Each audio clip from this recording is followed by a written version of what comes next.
Do you have doubts about yourself? Do you find yourself held back by the voices of others, the voices in your own head?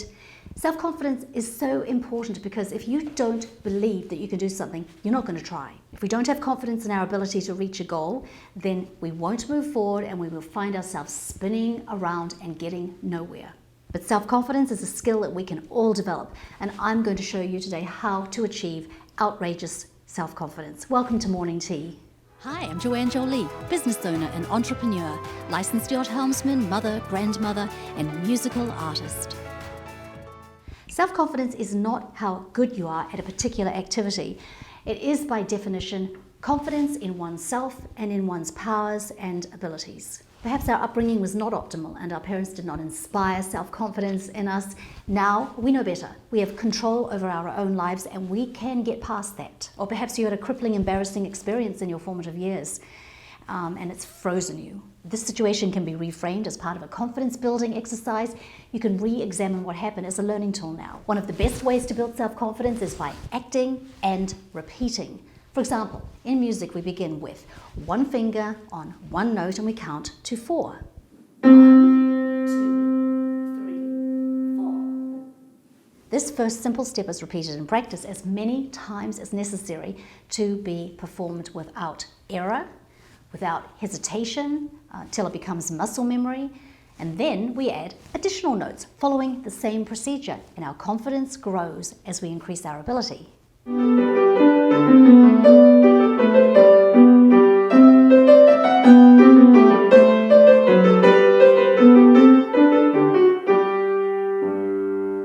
And in time, we realize a skill and we understand that we can achieve something that is difficult and complex.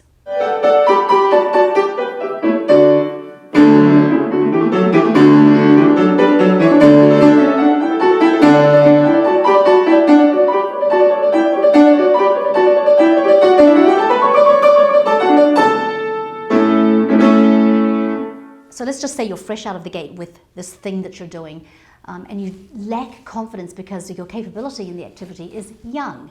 What you need to know is that you are an inspiration. People are watching you. They're watching you start this thing. And it is so wonderful to observe somebody who is excited about their life and their goals. So many people are stuck. They're scared.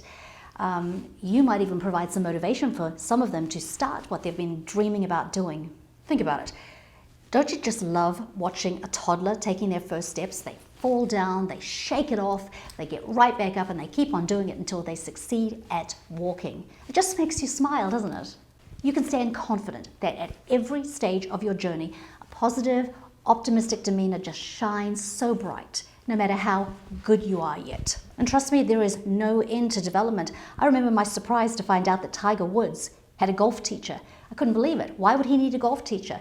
That's because there's always something new to learn and there's always more territory to cover. Inaction breeds doubt and fear. Action breeds confidence and courage. If you want to conquer fear, do not sit at home and think about it. Go out and get busy. And then there are the voices. They don't go away. We have to manage them. First, there is the condemning inner voice. This is the one that has the power to make or break you. It's the one that accuses you, reminds you of your failures and your weaknesses, and tears away at your self-confidence. When I was 16 and I first came to the United States, I met a gentleman who said he was an alcoholic, and he explained to me that he could never have a drink, ever. Now, this was new to me because growing up there was no alcohol in my home or in my circle of family and friends. I didn't know anything about alcoholism. But he told me that he could never have a friendship with this problem.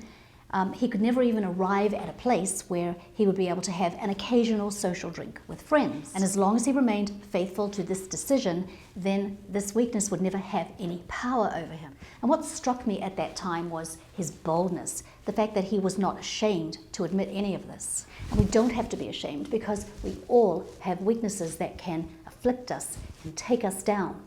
And the sooner that we know them and own them as part of the construct of who we are, then the sooner we can master and manage them, which in turn is going to strengthen us and help us to build our self-confidence. And we have the voices of the critics who have legitimately good advice for improvement.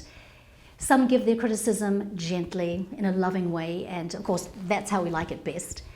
Others are more harsh. They call it like they see it, without any kind of sugarcoating. So either way, steel yourself up, hear them out. You want to know what their thoughts are, and you can learn something helpful. And finally, we have the hostile voices.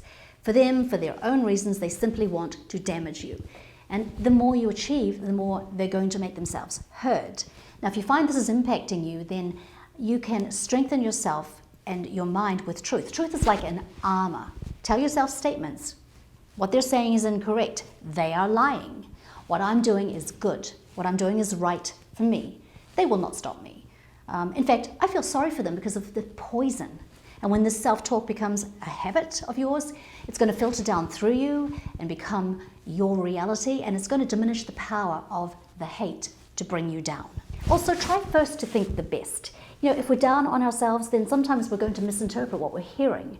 I start by trying to interpret these things in the best possible light, and maybe I'm completely wrong about what their intentions are, but does it really matter? Does it really make a difference? Because I'm better off in the long run for taking a positive position than getting myself all upset. Bottom line, don't let any voice stop you from moving forward or doing something in the direction of the goal that you want to achieve and to grow your self-confidence.